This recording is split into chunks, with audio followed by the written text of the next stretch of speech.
नमस्कार दोस्तों, क्या आपने कभी खुद से पूछा है मैं कौन हूं? यह सवाल जितना साधारण लगता है उतना ही रहस्यमयी और गूढ़ है। जब हम आईने में खुद को देखते हैं तो हमें अपना चेहरा दिखता है, लेकिन क्या हम सिर्फ यह शरीर हैं? अगर नहीं तो फिर क्या है?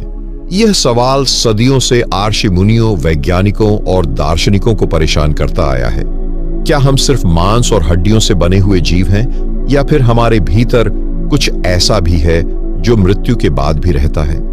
एक कहानी ले रहा हूं आपको समझाने के लिए। एक बार एक राजा को यह जानने की जिज्ञासा हुई कि मैं कौन हूं। उसने कई विद्वानों से पूछा, लेकिन कोई भी उसे संतोषजनक उत्तर नहीं दे सका। फिर वह एक सिद्ध महात्मा के पास गया और अपना प्रश्न दोहराया। महात्मा मुस्कुराए और बोले, अगर तुम सच में इस प्रश्न का उत्तर चाहते हो तो खुद को जानो, लेकिन बाहर नहीं, भीतर झांको। राजा ने पूछा, भीतर कैसे झांका जाता है? इस पर महात्मा ने उसे ध्यान और आत्मचिंतन की विधि बताई। लेकिन दोस्तों, क्या यह सिर्फ एक कहानी है या इसके पीछे कोई गहरा सच छिपा है? क्या सच में कोई तरीका है जिससे हम अपने वास्तविक स्वरूप को जान सकते हैं? अगर आप इस सवाल का उत्तर खोजना चाहते हैं तो इस वीडियो को अंत तक जरूर देखना, क्योंकि आज हम वो रहस्य उजागर करने वाले हैं जिसे जानने के बाद जीवन की दिशा ही बदल जाएगी। क्योंकि आज का विषय इतना खास है कि ये आपके जीवन में पल भर में चमत्कार कर सकती है, आपको समस्त दुखों से बाहर कर सकती है। जहां विचारों का कोई अस्तित्व ही नहीं रहता, केवल शांति ही बचती है। सच तो यह है कि इस वीडियो में आपके सभी प्रश्नों का उत्तर मिलने वाला है जो आज तक आपको किसी ने नहीं बताया होगा। यह वीडियो सिर्फ उन्हीं लोगों के लिए है जो अपने जीवन में कुछ करना चाहते हैं और अपने सपनों को हकीकत में बदलना चाहते हैं। लेकिन मैं यहां आपसे एक वादा करना चाहता हूं। इस वीडियो को आप तभी देखें जब आपके पास पर्याप्त समय हो, क्योंकि अधूरा ज्ञान हमेशा खतरनाक होता है। यदि आपके पास पर्याप्त समय नहीं है इस वीडियो को देखने के लिए, तो आप यहीं पर इस वीडियो को रोक दीजिए। जब आपको समय मिले तो आप बैठकर इस वीडियो को बड़े ध्यान से देखिए और एक एक शब्द को अपने जीवन में बड़े गहराई से उतारिए, क्योंकि आपको जीतना इसलिए जरूरी है क्योंकि बहुत से लोग आपके हारने का इंतजार कर रहे हैं। अगर यह वीडियो आपके जीवन में थोड़ा सा भी सकारात्मक बदलाव लाए तो कमेंट में मैं जाग रहा हूं लिखिए, ताकि यह संदेश पूरे ब्रह्मांड में गूंज सके। और ध्यान योग साधना चैनल को सब्सक्राइब करें और इस वीडियो को उन सभी के साथ साझा करें जो इस दिव्य ज्ञान से जाग सकते हैं। तो चलिए बिना देर किए वीडियो को स्टार्ट करते हैं। दोस्तों, जब कोई आत्मा इस धरती पर जन्म लेती है तो वह किसी खास इच्छा को पूरी करने के लिए ही अगला शरीर धारण करती है, लेकिन उसे पिछले जन्म के बारे में कुछ भी पता नहीं रहता। वही जानता है जो उसे बताया जाता है, अपना नाम, अपने माता पिता, अपने घर परिवार, अपनी जाति, धर्म, पेशा, सब कुछ।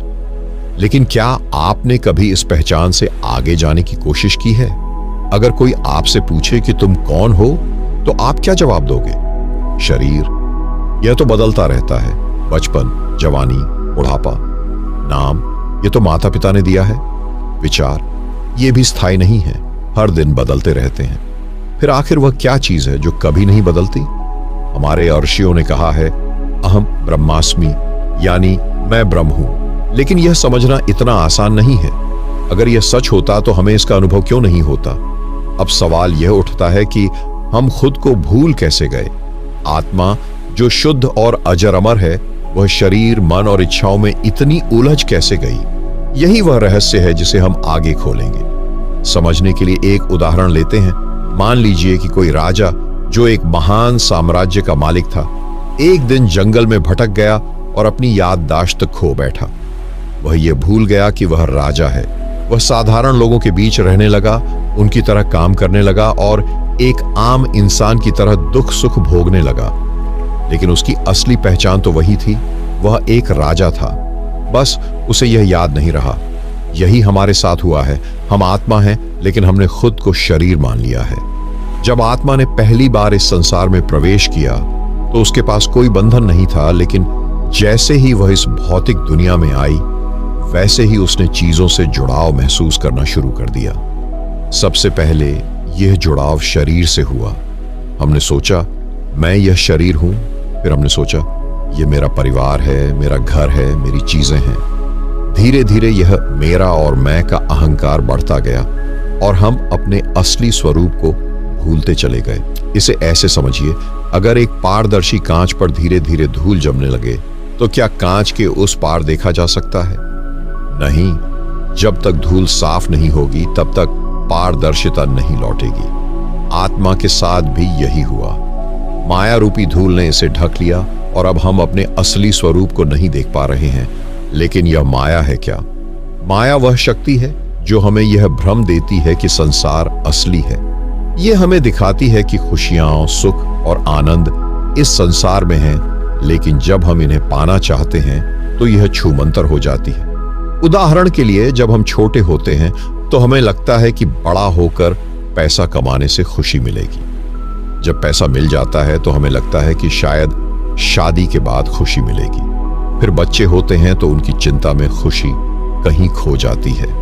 इस तरह हम पूरा जीवन किसी न किसी चीज को पाने के पीछे भागते रहते हैं, लेकिन अंत में हमें एहसास होता है कि हमने जो भी पाया वह अस्थायी था। हमने यह समझ लिया कि हम भूल चुके हैं कि हम कौन हैं, लेकिन क्या हम इस भूल भुलैया से बाहर निकल सकते हैं? क्या कोई तरीका है जिससे आत्मा अपनी असली पहचान फिर से पा सके? अगर यह संसार एक भ्रम है तो इसका समाधान क्या है? क्या कोई ऐसा मार्ग है जिससे हम इस माया के पर्दे को हटा सकें और अपने असली स्वरूप को देख सकें? सौभाग्य से आर्षि मुनियों और संतों ने हजारों वर्षों की साधना के बाद इस प्रश्न का उत्तर खोज निकाला। उन्होंने पाया कि आत्मा को अपने वास्तविक स्वरूप तक पहुंचाने के 3 प्रमुख मार्ग हैं: ज्ञान योग, भक्ति योग और कर्म योग। इन तीनों मार्गों से होकर गुजरने वाला साधक धीरे धीरे उस स्थिति में पहुंच सकता है जहां उसे आत्मबोध होता है और वह परम सत्य को पहचानने लगता है। ज्ञान योग वह मार्ग है जिसमें व्यक्ति अध्ययन, चिंतन और मनन के माध्यम से यह समझता है कि वह केवल शरीर नहीं बल्कि अनश्वर आत्मा है। इसे आत्मज्ञान का मार्ग भी कहा जाता है। इस मार्ग पर चलने के लिए हमें अपने विचारों को शुद्ध करना होता है और स्वयं से यह प्रश्न पूछना होता है, मैं कौन हूं? भक्ति योग प्रेम और समर्पण का मार्ग है। इसमें व्यक्ति अपनी चेतना को भगवान की ओर मोड़ता है और बिना किसी स्वार्थ के उनकी आराधना करता है। जब भक्ति गहरी हो जाती है तो व्यक्ति अहंकार से मुक्त हो जाता है और आत्मा स्वयं को परमात्मा से अलग नहीं देखती। कर्म योग का अर्थ है अपने सभी कार्यों को बिना किसी स्वार्थ के करना। यह मार्ग हमें सिखाता है कि हम जीवन में जो भी करें उसे भगवान को अर्पित कर दें और फल की चिंता छोड़ दें। जब कोई व्यक्ति ऐसा करने लगता है तो धीरे धीरे उसका अहंकार मिट जाता है और वह आत्मज्ञान की ओर बढ़ने लगता है। लेकिन इन तीनों मार्गों में सबसे प्रभावी कौन सा है? क्या कोई ऐसा साधन है जिससे इन तीनों को एक साथ अपनाया जा सके और जल्दी परिणाम प्राप्त किया जा सके? सवाल है हां। यदि हम प्राचीन ग्रंथों और संतों के अनुभवों को देखें तो पता चलता है कि तीनों मार्ग, ज्ञान योग, भक्ति योग और कर्म योग, अपनी अपनी जगह महत्वपूर्ण हैं। लेकिन सबसे प्रभावी तरीका यह है कि हम इन तीनों को संतुलित रूप से अपनाएं। ज्ञान योग हमें यह समझने में मदद करता है कि हम शरीर नहीं, आत्मा हैं, लेकिन केवल ज्ञान ही पर्याप्त नहीं है, क्योंकि जब तक हमें इस अनुभूति का प्रत्यक्ष अनुभव नहीं होता तब तक यह केवल एक बौद्धिक धारणा बनी रहती है। भक्ति योग इस ज्ञान को गहराई से महसूस करने में मदद करता है। जब हम भगवान के प्रति पूर्ण समर्पण कर देते हैं तो अहंकार स्वतः ही समाप्त होने लगता है। यह समर्पण हमें माया के प्रभाव से बचाता है और मन को शांत बनाता है। कर्म योग इस पूरी प्रक्रिया को व्यावहारिक रूप में जीने का मार्ग दिखाता है। जब हम बिना किसी स्वार्थ के अपने कार्य करते हैं और हर कर्म को ईश्वर को अर्पित कर देते हैं तो हम धीरे धीरे कर्म के बंधनों से मुक्त होने लगते हैं। इसलिए सबसे प्रभावी तरीका यही है कि इन तीनों को एक साथ अपनाया जाए। संत तुलसीदास ने भी कहा है कि केवल ज्ञान से अहंकार बढ़ सकता है, केवल भक्ति से अंधविश्वास आ सकता है और केवल कर्म से थकावट हो सकती है। लेकिन जब ये तीनों संतुलित रूप से साथ चलते हैं तो आत्मा शीघ्र ही अपने वास्तविक स्वरूप को पहचान सकती है। अब सवाल यह उठता है कि जब आत्मा अपने वास्तविक स्वरूप को पहचानने लगती है तो वह अनुभव कैसा होता है? क्या यह केवल एक मानसिक स्थिति होती है या वास्तव में कुछ ऐसा घटित होता है जिससे व्यक्ति पूरी तरह बदल जाता है? जब कोई व्यक्ति आत्म साक्षात्कार की अवस्था में पहुंचता है तो उसका पूरा अस्तित्व रूपांतरित हो जाता है। यह कोई साधारण अनुभव नहीं है, बल्कि एक ऐसा परिवर्तन है जो उसे जीवन और मृत्यु के चक्र से परे ले जाता है। पहला अनुभव यह होता है कि व्यक्ति के भीतर एक अनंत शांति प्रकट होती है। यह वह शांति है जो न किसी बाहरी वस्तु से मिलती है, न किसी व्यक्ति से। यह वह स्थायी आनंद है जो हर परिस्थिति में बना रहता है। दूसरा अनुभव होता है अहंकार का पूर्ण विनाश। व्यक्ति अब खुद को दूसरों से अलग नहीं समझता। उसे यह अनुभव होता है कि वही चेतना जो उसमें है वही पूरे ब्रह्मांड में व्याप्त है। इस बोध के साथ उसके भीतर से हर प्रकार की ईर्ष्या, घृणा और द्वेष समाप्त हो जाता है। तीसरा अनुभव होता है ज्ञान का स्वतः प्रकट होना। अब उसे किसी बाहरी पुस्तक या गुरु की आवश्यकता नहीं रहती, क्योंकि पूरा ब्रह्मांड ही उसका ग्रंथ बन जाता है। वह हर चीज को गहरे स्तर पर समझने लगता है और उसे हर घटना का गूढ़ अर्थ स्पष्ट हो जाता है। चौथा अनुभव है असीम प्रेम की धारा का बहना। अब वह केवल अपने परिवार या मित्रों तक सीमित नहीं रहता, बल्कि उसका प्रेम संपूर्ण सृष्टि के लिए हो जाता है। वह प्रत्येक जीव में ईश्वर का दर्शन करने लगता है। लेकिन यहां पर एक अंतिम और सबसे महत्वपूर्ण अनुभव होता है मृत्यु का भय समाप्त हो जाना। जब व्यक्ति को यह बोध हो जाता है कि वह केवल यह शरीर नहीं बल्कि अनंत चेतना है, तो मृत्यु का डर हमेशा के लिए समाप्त हो जाता है। अब वह यह जान जाता है कि शरीर तो केवल एक वस्त्र है जिसे आत्मा बदलती रहती है, लेकिन उसका वास्तविक स्वरूप कभी समाप्त नहीं हो सकता। अब प्रश्न यह उठता है कि जब कोई व्यक्ति इस अवस्था को प्राप्त कर लेता है तो उसके जीवन में क्या परिवर्तन आते हैं? क्या वह संसार को छोड़कर चला जाता है या फिर इसी संसार में रहते हुए कुछ विशेष करता है? जब कोई व्यक्ति आत्म साक्षात्कार की अवस्था को प्राप्त कर लेता है तो उसका जीवन पूरी तरह से बदल जाता है। अब वह पहले जैसा नहीं रहता। उसके देखने, सोचने और समझने का तरीका पूरी तरह परिवर्तित हो जाता है। लेकिन सबसे बड़ा बदलाव यह होता है कि अब उसका जीवन केवल स्वयं के लिए नहीं बल्कि पूरे संसार के लिए बन जाता है। पहले वह स्वयं को एक साधारण मनुष्य समझता था, एक ऐसा व्यक्ति जो केवल अपने परिवार, समाज और भौतिक इच्छाओं में उलझा हुआ था। लेकिन अब उसे यह अनुभव होता है कि वह केवल एक शरीर नहीं है बल्कि एक अजर अमर चेतना है जो सदा से थी और सदा रहेगी। इस बोध के साथ वह जीवन को एक खेल की तरह देखता है, जहां दुख सुख, लाभ हानि, जन्म मृत्यु ये सभी केवल अस्थायी घटनाएं हैं। इस अवस्था में पहुंचने के बाद कुछ लोग समाज में ही रहकर सेवा का कार्य करते हैं, जबकि कुछ पूर्ण रूप से संसार से विरक्त होकर ध्यान और साधना में लीन हो जाते हैं। जैसे बुद्ध ने ज्ञान प्राप्त करने के बाद अपने अनुभवों को संसार के साथ साझा किया, वैसे ही कई संत और महापुरुष लोगों को जागरूक करने के लिए अपने जीवन को समर्पित कर देते हैं। लेकिन कुछ आत्माएं ऐसी भी होती हैं जो संसार में रहते हुए भी संसार में नहीं होती। वे न तो मोह में पड़ती हैं और न ही किसी चीज से प्रभावित होती हैं। उनके लिए जीवन केवल एक माध्यम बन जाता है जिससे वे दूसरों तक इस सत्य को पहुंचा सकें। अब सवाल यह उठता है कि क्या यह अवस्था हर किसी के लिए संभव है? क्या कोई भी व्यक्ति इस स्तर तक पहुंच सकता है या केवल कुछ ही लोग इसे प्राप्त कर सकते हैं? जब हम यह प्रश्न उठाते हैं कि क्या आत्म साक्षात्कार की अवस्था हर किसी के लिए संभव है, तो इसका उत्तर हमें उन संतों और महापुरुषों से मिलता है जिन्होंने इसे प्राप्त किया है। वे कहते हैं कि यह अवस्था केवल कुछ विशेष व्यक्तियों के लिए नहीं बल्कि प्रत्येक आत्मा के लिए संभव है। लेकिन इसके लिए आवश्यक है कि व्यक्ति अपने जीवन को सही दिशा में मोड़ने के लिए संकल्प ले और निरंतर अभ्यास करे। हर इंसान में यह क्षमता है कि वह अपने भीतर के सत्य को पहचान सके, लेकिन इसे प्राप्त करने के लिए कुछ आवश्यक कदम उठाने होते हैं। सबसे पहला कदम है अहंकार को त्यागना। जब तक व्यक्ति स्वयं को केवल एक नाम, शरीर या समाज की दी हुई पहचान मानता है, तब तक वह इस गहरे सत्य को नहीं पहचान सकता। अहंकार ही वह पर्दा है जो आत्मा को अपने वास्तविक स्वरूप से दूर रखता है। दूसरा कदम है ध्यान और आत्मचिंतन का अभ्यास। बिना ध्यान और मन की शुद्धि के कोई भी इस मार्ग पर आगे नहीं बढ़ सकता।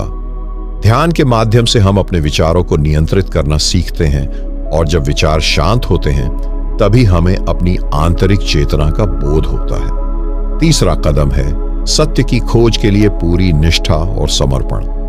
यदि कोई व्यक्ति केवल सतही रूप से इस विषय में रुचि रखता है, लेकिन वास्तव में अपने जीवन को बदलने के लिए तैयार नहीं है, तो वह इस अनुभव तक नहीं पहुंच सकता। लेकिन जो व्यक्ति पूरी ईमानदारी और दृढ़ता के साथ इस मार्ग पर आगे बढ़ता है, उसे निश्चित रूप से सफलता मिलती है।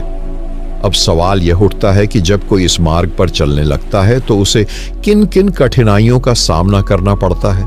क्या यह यात्रा सरल होती है या इसमें कई प्रकार की बाधाएं आती हैं? जब कोई व्यक्ति आत्म साक्षात्कार की यात्रा पर निकलता है तो यह केवल बाहरी संसार से अलग होने की प्रक्रिया नहीं होती, बल्कि यह एक आंतरिक संघर्ष भी होता है। इस मार्ग पर कई बाधाएं आती हैं और इन बाधाओं को पार किए बिना आत्मा अपने वास्तविक स्वरूप तक नहीं पहुंच सकती। सबसे पहली बाधा है मन की चंचलता। जब कोई साधक ध्यान करने बैठता है तो उसका मन इधर उधर भागने लगता है।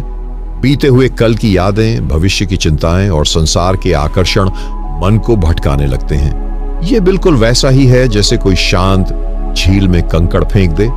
लहरें उठती हैं और पानी अस्थिर हो जाता है। जब तक यह लहरें शांत नहीं होती, तब तक झील की गहराई को नहीं देखा जा सकता। इसलिए ध्यान के अभ्यास में निरंतरता और धैर्य बहुत आवश्यक है। दूसरी बाधा है इंद्रियों का आकर्षण। हमारी इंद्रियां हमें बाहरी दुनिया की ओर खींचती हैं। स्वाद, गंध, ध्वनि, दृश्य, ये सभी हमें संसार में उलझाए रखते हैं और हमें भीतर जाने नहीं देते। लेकिन जो साधक इन इंद्रियों पर नियंत्रण पा लेता है, वही सच्ची शांति का अनुभव कर सकता है। तीसरी बाधा है मोह और अहंकार। जब कोई व्यक्ति साधना में आगे बढ़ता है तो उसके जीवन में कई परिवर्तन आते हैं, लेकिन कभी कभी यह परिवर्तन अहंकार को जन्म दे सकते हैं। व्यक्ति यह महसूस करने लगता है कि वह विशेष है और यही अहंकार उसकी साधना को रोक सकता है। कई बार यह अहंकार उसे यह सोचने पर मजबूर कर सकता है कि वह पहले से ही सत्य को प्राप्त कर चुका है, जबकि वह अभी केवल मार्ग पर है। इन बाधाओं को पार करने के लिए सबसे आवश्यक है समर्पण। जब साधक यह स्वीकार कर लेता है कि वह स्वयं कुछ नहीं बल्कि केवल परमात्मा की कृपा से ही सब कुछ संभव है, तब अहंकार स्वतः ही समाप्त हो जाता है। इसी समर्पण के साथ ध्यान और सत्संग का सहारा लेकर व्यक्ति धीरे धीरे इन बाधाओं से मुक्त हो सकता है। अब सवाल यह उठता है कि जब कोई साधक इन सभी बाधाओं को पार कर लेता है तो वह किस अवस्था में पहुंचता है? क्या आत्म साक्षात्कार का अनुभव कोई विशेष घटना होती है या यह एक धीमी प्रक्रिया होती है? जब कोई साधक मन और इंद्रियों की बाधाओं को पार कर लेता है, तब उसकी चेतना एक नई अवस्था में प्रवेश करती है। यह वह स्थिति होती है जहां व्यक्ति केवल ज्ञान के बारे में पढ़ता या सोचता नहीं, बल्कि उसे प्रत्यक्ष अनुभव करता है। यह अनुभव किसी पुस्तक से प्राप्त नहीं किया जा सकता, न ही इसे केवल शब्दों में समझाया जा सकता है। यह एक ऐसी अनुभूति है जो साधक के पूरे अस्तित्व को बदल देती है। जैसे ही साधक इस अवस्था में पहुंचता है, उसे 4 मुख्य अनुभूतियां होती हैं। पहली अनुभूति है पूर्ण शांति। यह वह शांति होती है जो न तो किसी बाहरी वस्तु से मिलती है, न ही किसी व्यक्ति से। यह शांति आत्मा के भीतर से उत्पन्न होती है, जहां कोई डर, कोई चिंता, कोई अस्थिरता शेष नहीं रहती। यह वही अवस्था है जिसे संतों ने आनंदमय या साक्षात ब्रह्मानंद कहा है। दूसरी अनुभूति है असीम प्रेम। अब साधक का प्रेम केवल किसी विशेष व्यक्ति या वस्तु तक सीमित नहीं रहता, बल्कि वह संपूर्ण सृष्टि के लिए प्रेम अनुभव करने लगता है। वह हर जीव में ईश्वर को देखने लगता है और इस प्रेम में कोई स्वार्थ नहीं होता। तीसरी अनुभूति है ज्ञान का प्रकाश। अब उसे जीवन और मृत्यु का रहस्य स्पष्ट रूप से समझ में आने लगता है। उसे यह अनुभव होता है कि यह संसार केवल एक अस्थायी खेल है और जो कुछ भी हम इसे लेकर गंभीरता से सोचते हैं वह केवल एक भ्रम है। यह ज्ञान किसी बाहरी साधन से नहीं आता बल्कि भीतर से जागृत होता है। चौथी अनुभूति है परम आनंद। यह आनंद सांसारिक सुखों से अलग होता है। यह कोई अस्थायी अनुभव नहीं बल्कि एक स्थायी अवस्था होती है। इस अवस्था में व्यक्ति बाहरी परिस्थितियों से प्रभावित नहीं होता। चाहे जीवन में कोई भी संकट आए, वह भीतर से अडिग और आनंदित बना रहता है। लेकिन यहां एक प्रश्न उठता है, क्या यह अवस्था स्थायी होती है या साधक को इसे बनाए रखने के लिए प्रयास करना पड़ता है? जब कोई व्यक्ति आत्म साक्षात्कार की अवस्था में पहुंच जाता है तो यह कोई अस्थायी अनुभव नहीं होता बल्कि यह उसके पूरे जीवन को बदल देता है। लेकिन इसका मतलब यह नहीं कि इस अवस्था में बने रहना आसान होता है। संसार में रहते हुए दैनिक जीवन के उतार चढ़ाव के बीच मन को पूर्ण रूप से स्थिर बनाए रखना एक साधक के लिए सबसे बड़ी चुनौती होती है। यह समझने के लिए एक उदाहरण लें। मान लीजिए कि कोई व्यक्ति पर्वत की चोटी पर पहुंच जाता है जहां चारों ओर केवल शांति और निर्मलता है। वहां से वह स्पष्ट रूप से देख सकता है कि नीचे की दुनिया कितनी छोटी और तुच्छ है। लेकिन यदि वह उस पर्वत से नीचे उतरकर दोबारा भीड़-भाड़ वाले जीवन में आ जाए तो क्या वह उसी शांति को बनाए रख पाएगा? यही आत्म साक्षात्कार प्राप्त व्यक्ति की सबसे बड़ी परीक्षा होती है। जिन महापुरुषों ने इस अवस्था को प्राप्त किया, उन्होंने इसे बनाए रखने के कुछ प्रमुख उपाय बताए हैं। पहला उपाय है निरंतर आत्मचिंतन। साधक को हर स्थिति में अपने वास्तविक स्वरूप को याद रखना होता है, चाहे वह किसी भी परिस्थिति में क्यों ना हो। यह बिल्कुल वैसे ही है जैसे कोई नदी समुद्र से मिल जाए लेकिन फिर भी अपनी प्रवाह दिशा बनाए रखे। दूसरा उपाय है संगति का चयन। यदि कोई व्यक्ति आध्यात्मिक रूप से उन्नत रहना चाहता है तो उसे हमेशा ऐसे लोगों के संपर्क में रहना चाहिए जो उसकी चेतना को ऊंचाई पर बनाए रखें। सत्संग, ध्यानशील मित्र और सही मार्गदर्शक इस अवस्था को बनाए रखने में मदद करते हैं। तीसरा उपाय है निष्काम कर्म। जब कोई व्यक्ति यह समझ लेता है कि यह संसार केवल एक अस्थायी मंच है, तब वह अपने कार्यों को स्वार्थ रहित होकर करने लगता है। वह न तो किसी उपलब्धि पर अहंकार करता है, न ही किसी विफलता से दुखी होता है। लेकिन फिर भी एक साधक को सबसे कठिन परीक्षा तब देनी पड़ती है जब वह संसार में रहकर अपने कर्तव्यों का पालन करता है। ऐसे में उसे बार बार स्मरण करना पड़ता है कि वह केवल एक आत्मा है जो इस शरीर और संसार में कुछ समय के लिए आया है। जब कोई साधक आत्म साक्षात्कार की अवस्था में स्थिर हो जाता है तो उसका जीवन केवल उसका व्यक्तिगत सफर नहीं रहता बल्कि वह उन सभी के लिए एक प्रकाश स्तंभ बन जाता है जो इस मार्ग पर चलना चाहते हैं। वह केवल अपने भीतर के सत्य को नहीं पहचानता बल्कि दूसरों को भी इस सत्य तक पहुंचने की प्रेरणा देता है। लेकिन यहां एक प्रश्न उठता है, क्या वह केवल एक साधक बनकर रहता है या वह समाज में भी अपनी भूमिका निभाता है? महापुरुषों का जीवन हमें यह सिखाता है कि आत्म साक्षात्कार के बाद जीवन का हर क्षण एक साधना बन जाता है। जब बुद्ध को ज्ञान प्राप्त हुआ तो वे जंगल में छिपकर नहीं रहे बल्कि उन्होंने अपने अनुभव को दुनिया के साथ साझा किया। जब श्री कृष्ण ने गीता का ज्ञान अर्जुन को दिया तो उन्होंने उसे संन्यास लेने को नहीं कहा बल्कि जीवन में रहते हुए दिव्यता को बनाए रखने की शिक्षा दी। लेकिन इसका अर्थ यह नहीं कि प्रत्येक आत्म साक्षात्कार प्राप्त व्यक्ति दुनिया में आकर कुछ बड़ा बदलाव ही करेगा। कई संत ऐसे भी रहे हैं जिन्होंने एकांत में रहकर अपने भीतर की ऊर्जा को बढ़ाया और केवल उन लोगों को ज्ञान दिया जो उनके पास पहुंचे।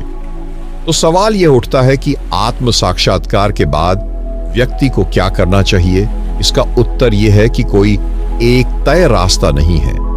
जो साधक जिस मार्ग से प्रेरित होता है वही उसके लिए उपयुक्त होता है। कुछ लोग समाज की सेवा में लग जाते हैं, कुछ लोग आध्यात्मिक शिक्षा देते हैं और कुछ केवल अपने अनुभव को भीतर ही भीतर जीते हैं। लेकिन एक चीज जो इन सभी में समान होती है वह है अटूट शांति, असीम प्रेम और पूर्ण संतोष। अब तक हमने आत्मा की परमात्मा तक की यात्रा को समझा, लेकिन एक अंतिम और गूढ़ प्रश्न अब भी शेष है। क्या यह यात्रा केवल एक जन्म में पूरी हो सकती है या आत्मा को कई जन्मों तक सफर करना पड़ता है? क्या हर व्यक्ति को अंततः मोक्ष प्राप्त होता है या कुछ आत्माएं अनंत काल तक जन्म और मृत्यु के चक्र में फंसी रहती हैं? यह प्रश्न अत्यंत महत्वपूर्ण है क्योंकि यह हमें यह समझने में मदद करता है कि जीवन और मृत्यु की प्रक्रिया वास्तव में कैसी है। शास्त्रों और संतों के अनुसार आत्मा अमर है, लेकिन शरीर नश्वर है। जब तक आत्मा अपने वास्तविक स्वरूप को नहीं पहचानती, तब तक वह जन्म और मृत्यु के चक्र में घूमती रहती है। इसे संसार का बंधन कहा जाता है। लेकिन यह बंधन क्यों बना रहता है? इसका सबसे बड़ा कारण है अधूरी इच्छाएं। जब कोई व्यक्ति इस संसार को छोड़कर जाता है लेकिन उसके मन में अभी भी इच्छाएं बाकी होती हैं, तो उन इच्छाओं की पूर्ति के लिए उसे पुनः जन्म लेना पड़ता है। यह बिल्कुल वैसे ही है जैसे कोई विद्यार्थी जब तक परीक्षा में सफल नहीं होता, तब तक उसे उसी कक्षा में बार बार पढ़ाई करनी पड़ती है।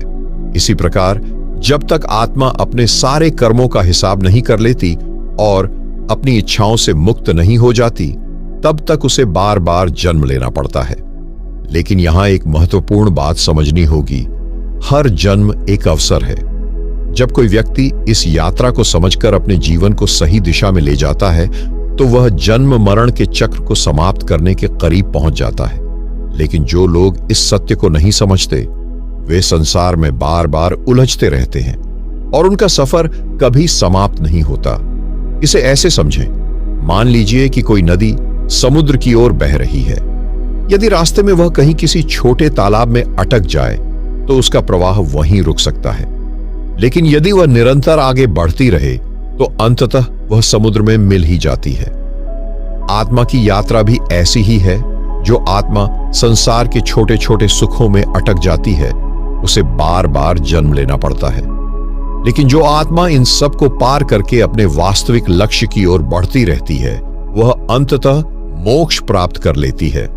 अब प्रश्न यह उठता है कि मोक्ष प्राप्त करने के बाद आत्मा के साथ क्या होता है? क्या वह पूरी तरह विलीन हो जाती है या किसी नई अवस्था में प्रवेश करती है? संतों और शास्त्रों के अनुसार जब आत्मा मोक्ष प्राप्त कर लेती है, तो वह 3 अवस्थाओं में से किसी एक में प्रवेश कर सकती है। पहली अवस्था है संपूर्ण विलय, जिसे अद्वैत वेदांत में ब्रह्म निर्वाण कहा जाता है। इसमें आत्मा पूरी तरह परमात्मा में विलीन हो जाती है, जैसे बूंद समुद्र में मिल जाती है। यहां आत्मा का कोई अलग अस्तित्व नहीं रहता, वह स्वयं ही अनंत ब्रह्मांड का हिस्सा बन जाती है। दूसरी अवस्था है साकार मोक्ष, जिसमें आत्मा किसी दिव्य लोक में जाकर अपनी यात्रा जारी रखती है। इसे वैष्णव और भक्ति मार्गी संतों ने विस्तार से समझाया है। उदाहरण के लिए भक्त प्रहलाद, मीराबाई और संत तुलसीदास ने अपने जीवन में इस अवस्था की अनुभूति की थी। तीसरी अवस्था है जीवन मुक्ति, जिसमें आत्मा इस शरीर में रहते हुए ही मोक्ष का अनुभव कर लेती है। ऐसे व्यक्ति संसार में रहते हुए भी उससे पूरी तरह मुक्त हो जाते हैं। उनके लिए न कोई सुख है न कोई दुख, वे केवल दिव्यता में स्थित होते हैं। अब तक हमने जाना कि मोक्ष प्राप्त करने के बाद आत्मा 3 अवस्थाओं में प्रवेश कर सकती है: संपूर्ण विलय, साकार मोक्ष और जीवन मुक्ति। लेकिन अब सबसे महत्वपूर्ण प्रश्न यह है कि आत्मा को इनमें से कौन सी अवस्था प्राप्त होती है? क्या यह पहले से तय होता है या यह हमारी साधना और प्रवृत्ति पर निर्भर करता है? वास्तव में यह पूरी तरह से आत्मा की यात्रा और उसके संकल्प पर निर्भर करता है। जो साधक पूर्ण ज्ञान और ध्यान की साधना में लीन होते हैं, वे अक्सर ब्रह्म निर्वाण की ओर बढ़ते हैं, जहां उनका अस्तित्व पूर्ण रूप से ब्रह्म में विलीन हो जाता है। दूसरी ओर जो प्रेम और भक्ति के मार्ग को अपनाते हैं, वे साकार मोक्ष प्राप्त करते हैं और अपनी साधना के अनुसार किसी दिव्य लोक में जाते हैं। वहीं जो संसार में रहते हुए भी मुक्त रहना चाहते हैं, वे जीवन मुक्ति की अवस्था में पहुंच जाते हैं। लेकिन यहां एक और रहस्य छिपा है। क्या आत्मा मोक्ष प्राप्त करने के बाद भी किसी प्रकार की चेतना रखती है? क्या वह अपने पिछले जन्मों को याद रखती है, या वह पूरी तरह से नई अवस्था में प्रवेश कर जाती है? यह प्रश्न अत्यंत जटिल है और इसका उत्तर हमें शास्त्रों और संतों के अनुभवों से मिलता है। जब आत्मा मोक्ष प्राप्त कर लेती है तो वह अपनी व्यक्तिगत पहचान से मुक्त हो जाती है, लेकिन उसकी चेतना पूरी तरह विलीन नहीं होती। यह चेतना केवल व्यक्तिगत अहंकार से मुक्त होकर ब्रह्मांडीय चेतना का हिस्सा बन जाती है। इसे ऐसे समझिए, अगर एक छोटी नदी समुद्र में मिल जाती है तो क्या वह पूरी तरह से समाप्त हो जाती है? नहीं, वह स्वयं समुद्र बन जाती है। अब उसमें व्यक्तिगत धाराएं नहीं होती, लेकिन उसका अस्तित्व विशाल रूप में जारी रहता है। इसी प्रकार जब आत्मा मोक्ष प्राप्त करती है तो वह व्यक्तिगत यादों और पहचान से परे चली जाती है, लेकिन उसका अस्तित्व दिव्य चेतना के रूप में बना रहता है। कुछ संतों और ऋषियों का अनुभव यह भी बताता है कि मोक्ष प्राप्त आत्माएं यदि चाहें तो अपनी चेतना को बनाए रखते हुए किसी विशेष उद्देश्य के लिए पुनः अवतरित हो सकती हैं। ये वे महान आत्माएं होती हैं जो लोक कल्याण के लिए अपने उच्च अवस्था से नीचे आकर लोगों का मार्गदर्शन करती हैं। ऐसे महापुरुषों में बुद्ध, महावीर, श्री कृष्ण और अन्य अवतारी पुरुषों के नाम लिए जा सकते हैं। अब प्रश्न यह उठता है कि क्या हर आत्मा के लिए यह अवस्था संभव है, या केवल कुछ विशेष आत्माओं को ही यह अवसर मिलता है? क्या एक साधारण व्यक्ति भी इस चेतना तक पहुंच सकता है, या इसके लिए किसी विशेष मार्ग की आवश्यकता होती है? शास्त्रों और संतों का मत है कि यह यात्रा किसी के लिए भी संभव है, बशर्ते कि वह इसे पूरे समर्पण, अनुशासन और धैर्य के साथ अपनाए। मोक्ष या आत्म साक्षात्कार किसी विशेष वर्ग, जाति, लिंग या धर्म तक सीमित नहीं है। यह किसी विशेष व्यक्ति के लिए आरक्षित नहीं, बल्कि हर उस आत्मा के लिए उपलब्ध है जो सत्य को खोजने के लिए तैयार हो। लेकिन यह मार्ग आसान नहीं है। आत्मा को संसार के मोह और माया के जाल से मुक्त होकर अपने भीतर गहराई से देखना पड़ता है। उसे यह समझना पड़ता है कि वह शरीर नहीं बल्कि शुद्ध चेतना है। यह समझ तब आती है जब व्यक्ति ध्यान, योग, स्वाध्याय और आत्मचिंतन को अपने जीवन का हिस्सा बना लेता है।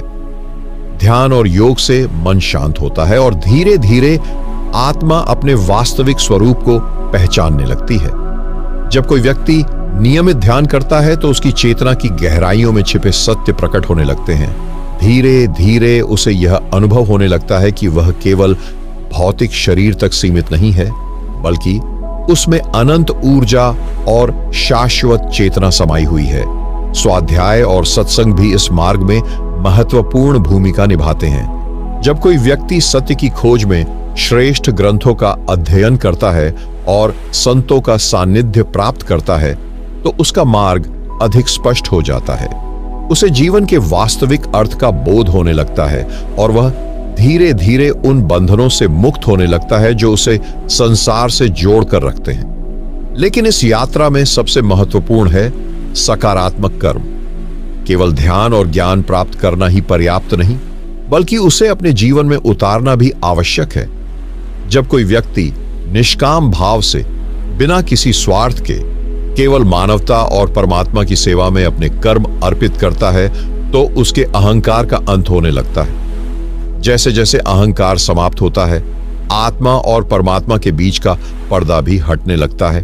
अब तक हमने समझा कि आत्मा और परमात्मा के मिलन की यात्रा कठिन तो है, लेकिन असंभव नहीं। जो कोई भी अपने भीतर झांकने के लिए तैयार हो वह इस मार्ग को अपना सकता है। लेकिन अब प्रश्न ये उठता है कि क्या कोई ऐसा तरीका है जिससे यह यात्रा आसान हो सके? क्या कोई ऐसी विधि है जिससे आत्म साक्षात्कार को शीघ्रता से प्राप्त किया जा सके? संतों और योगियों के अनुसार आत्म साक्षात्कार की प्रक्रिया को तेज करने के लिए कुछ विशेष विधियां अपनाई जा सकती हैं। ये विधियां हजारों वर्षों से परीक्षित और प्रमाणित हैं, और जो कोई भी इन्हें अपनाता है वह निश्चित रूप से अपने जीवन में गहरे परिवर्तन अनुभव करता है।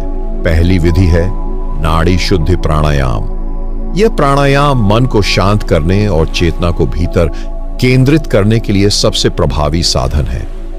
जब हम गहरी और नियंत्रित श्वास लेते हैं तो हमारी ऊर्जा संतुलित होती है और मन की चंचलता समाप्त होने लगती है। यह ठीक उसी तरह है जैसे कोई अशांत झील धीरे धीरे शांत हो जाए और उसका तल स्पष्ट दिखाई देने लगे। जब मन स्थिर होता है तब आत्मा अपने वास्तविक स्वरूप को पहचानने लगती है। दूसरी विधि है अंतर्मौन यानी साइलेंट ऑब्जर्वेशन। अधिकांश लोग दिन भर बाहरी दुनिया में व्यस्त रहते हैं, लेकिन आत्म साक्षात्कार के लिए आवश्यक है कि हम कुछ समय अपने भीतर भी बिताएं। जब हम बिना किसी बाहरी गतिविधि के केवल अपने भीतर के विचारों और भावनाओं को देखना शुरू करते हैं तो हमें धीरे धीरे अपने भीतर छिपे सत्य का बोध होने लगता है। यह वह अवस्था होती है जहां व्यक्ति अपने शरीर, मन और अहंकार से परे जाकर आत्मा के स्तर पर पहुंचने लगता है। तीसरी विधि है संकीर्तन और मंत्र जाप। जब कोई व्यक्ति नियमित रूप से किसी दिव्य मंत्र का जाप करता है तो उसकी चेतना स्वतः ही ऊर्जावान होने लगती है। यह मंत्र किसी विशेष भाषा का न होकर केवल कंपन यानी वाइब्रेशन का एक स्वरूप होता है जो हमारे भीतर के ऊर्जा केंद्रों को जागृत करता है। उदाहरण के लिए AUM मंत्र का जाप हमारे चेतना स्तर को ऊंचा उठाने में सहायक होता है। चौथी विधि है सपने और ध्यान का विश्लेषण। जब कोई व्यक्ति नियमित ध्यान करता है तो उसे अपने सपनों में भी एक नई स्पष्टता महसूस होती है। ध्यान का प्रभाव केवल जागृत अवस्था तक सीमित नहीं रहता, बल्कि यह हमारी सूक्ष्म अवस्थाओं तक भी पहुंचता है। यदि हम अपने सपनों का विश्लेषण करें और यह समझें कि हमारी चेतना किस दिशा में जा रही है, तो यह हमें आत्म साक्षात्कार के मार्ग पर और आगे ले जा सकता है। पांचवी विधि है सेवा और निस्वार्थ कर्म। जब कोई व्यक्ति अपनी इच्छाओं को त्याग कर केवल दूसरों की सेवा के लिए कर्म करता है तो उसकी चेतना स्वतः ही शुद्ध होने लगती है। यही कारण है कि संत महात्मा सदैव सेवा और परोपकार पर जोर देते हैं। सेवा केवल बाहरी रूप से ही नहीं बल्कि आंतरिक रूप से भी हो सकती है। किसी को सही मार्गदर्शन देना, किसी को प्रेरित करना या केवल प्रेम और करुणा के साथ व्यवहार करना। लेकिन अब प्रश्न यह उठता है कि यदि कोई व्यक्ति इन विधियों को अपनाना चाहता है तो उसे कहां से शुरुआत करनी चाहिए? क्या कोई विशेष क्रम होना चाहिए या सभी विधियां एक साथ अपनाई जा सकती हैं? सबसे महत्वपूर्ण बात यह है कि यह यात्रा हर व्यक्ति के लिए अलग होती है।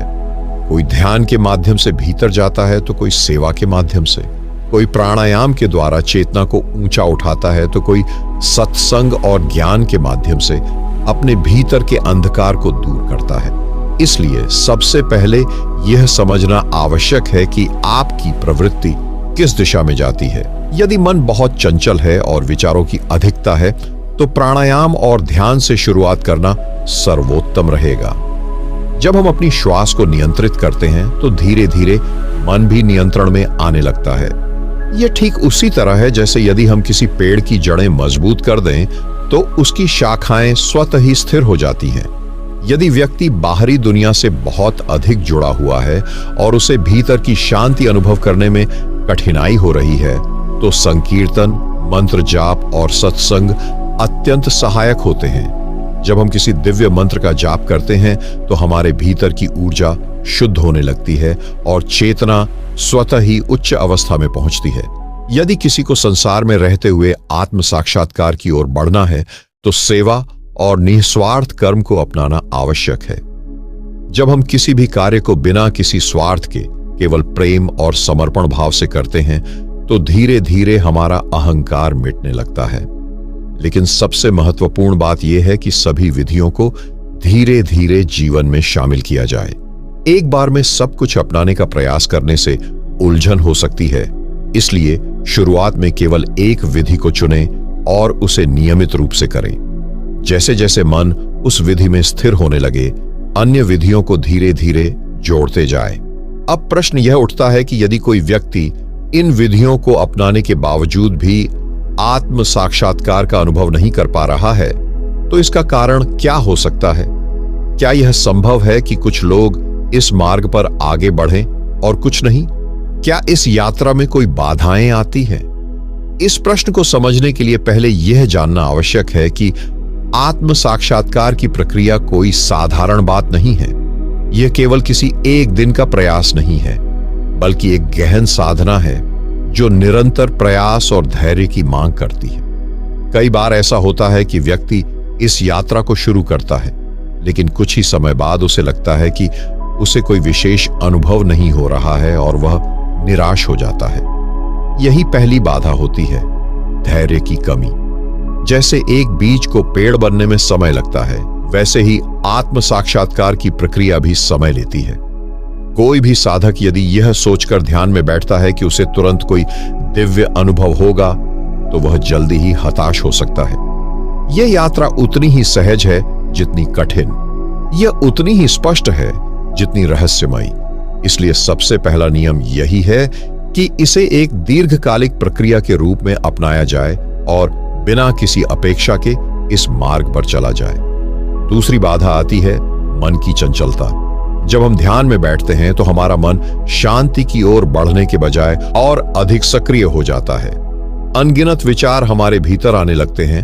अतीत की यादें, भविष्य की चिंताएं और संसार से जुड़े तमाम विषय मन में उमड़ने लगते हैं। यह स्वाभाविक है, क्योंकि मन को शांत करना सबसे कठिन कार्यों में से एक है, लेकिन यही इस यात्रा की अगली परीक्षा होती है। यदि व्यक्ति नियमित अभ्यास करता है और धीरे धीरे अपने मन को नियंत्रण में लाने का प्रयास करता है, तो धीरे धीरे विचारों की गति धीमी होने लगती है और ध्यान गहरा होने लगता है। तीसरी बाधा है इंद्रियों का आकर्षण। संसार में असंख्य ऐसी चीजें हैं जो हमारी चेतना को बाहरी दुनिया की ओर खींचती हैं।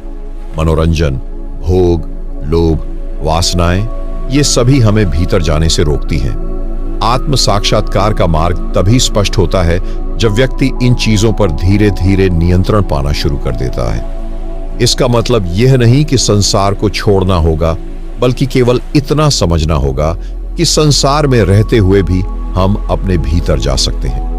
जब व्यक्ति संसार में रहते हुए भी अपनी चेतना को भीतर केंद्रित करना सीख जाता है, तभी आत्म साक्षात्कार संभव हो पाता है। अब सबसे महत्वपूर्ण प्रश्न यह है कि यदि कोई व्यक्ति इन बाधाओं को पार करना चाहता है तो उसे क्या करना चाहिए?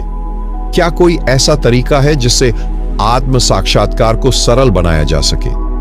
क्या कोई ऐसी विधि है जिससे मन की चंचलता समाप्त हो और व्यक्ति अपने भीतर सहज रूप से प्रवेश कर सके? यहां पर मैं आपको प्राचीन संतों और योगियों द्वारा सुझाए गए प्रभावशाली अभ्यास बताऊंगा, जो इस यात्रा को सरल और प्रभावी बनाएगा है। सबसे पहला और महत्वपूर्ण अभ्यास है सांसों का नियंत्रण। जब हम सांस को नियंत्रित करते हैं तो मन स्वतः ही शांत होने लगता है। योग और ध्यान की सभी विधियों में सांसों पर नियंत्रण को अत्यंत महत्वपूर्ण माना गया है। उदाहरण के लिए, यदि कोई व्यक्ति गहरी और धीमी सांसें लेना शुरू कर दे, तो उसके मन की चंचलता धीरे धीरे समाप्त होने लगती है। इसी कारण प्राणायाम को आत्म साक्षात्कार का पहला कदम माना जाता है। दूसरा प्रभावी अभ्यास है मौन साधना। जब हम मौन में रहते हैं तो हमारे मन की ऊर्जा बाहर जाने के बजाय भीतर केंद्रित होने लगती है। महान संतों ने कहा है कि जितना अधिक कोई व्यक्ति मौन में रहता है, उतनी ही तीव्रता से उसकी आंतरिक यात्रा आगे बढ़ती है। यदि कोई व्यक्ति प्रतिदिन कुछ समय के लिए मौन का अभ्यास करे, तो उसकी चेतना बाहरी दुनिया से धीरे धीरे मुक्त होने लगती है और भीतर की यात्रा स्वतः ही शुरू हो जाती है। तीसरा गुप्त अभ्यास है त्राटक ध्यान। इस विधि में व्यक्ति किसी एक बिंदु या ज्योति को अपलक देखता है, जिससे मन एकाग्र हो जाता है। जब मन एक ही स्थान पर केंद्रित होता है तो विचारों की गति धीमी हो जाती है और आत्मा का आंतरिक प्रकाश प्रकट होने लगता है। यह विधि उन साधकों के लिए अत्यंत प्रभावी होती है जो अपनी एकाग्रता को बढ़ाना चाहते हैं और अपने भीतर गहराई से झांकना चाहते हैं। चौथा महत्वपूर्ण अभ्यास है साकार और निराकार ध्यान। कुछ लोग किसी विशेष देवता, गुरु या प्रकाश का ध्यान करके भीतर की यात्रा को सरल बना सकते हैं, जबकि कुछ साधकों के लिए निराकार ध्यान अधिक प्रभावी होता है, जिसमें केवल शून्यता पर ध्यान केंद्रित किया जाता है। यह जानना जरूरी है कि हर व्यक्ति की चेतना अलग होती है, इसलिए उसे अपने लिए सही ध्यान विधि को चुनना आवश्यक होता है। अब तक आपने इस गूढ़ यात्रा के हर रहस्य को समझा, लेकिन यह केवल एक कहानी नहीं थी। यह आपके जीवन का सबसे महत्वपूर्ण सत्य था। यह सिर्फ एक विचार नहीं था, बल्कि वह द्वार था जिससे होकर आप स्वयं को पहचान सकते हैं। अब यह आप पर निर्भर करता है कि आप इसे सिर्फ सुनकर भूल जाते हैं या इसे अपने जीवन का हिस्सा बनाते हैं। हर आत्मा अपने सत्य की खोज में है। कुछ इसे भौतिक सुखों में तलाशते हैं, कुछ रिश्तों में और कुछ ज्ञान में। लेकिन जो वास्तव में इसे पाना चाहते हैं, वे अपने भीतर झांकते हैं, अपने अंदर के मौन में प्रवेश करते हैं, क्योंकि सत्य वहां छिपा है जहां कोई देखना ही नहीं चाहता, आपके अपने भीतर। यह यात्रा यहीं समाप्त नहीं होती। यह बस एक शुरुआत है, आपके भीतर प्रवेश करने की शुरुआत।